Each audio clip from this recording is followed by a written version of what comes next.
unsa na lang atong kinabuhi dinhi sa kalibutan. Una nga tulog sa Ginoo kanahanglan nato pamalandungan, i-meditate nato kanunay adlaw gabi. Kinahanglan ta mag-meditate sa pulong sa Ginoo. Hallelujah. Amen ba? Alaykon ang Dios. Karon bago ta moadto sa atong pagtapos sa atong pagpanigbahon, atata sa to ang Father's Day special karburasa. Yang yan ang mga tatay, mga papa, dito subangan. Okay.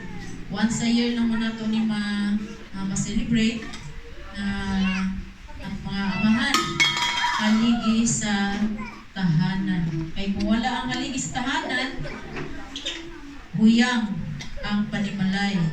Wana kinahanglan taong mga kinahanglan tagpapa, kinahanglan tag-amahan. Kaya mao na sila ang haligi sa tahanan.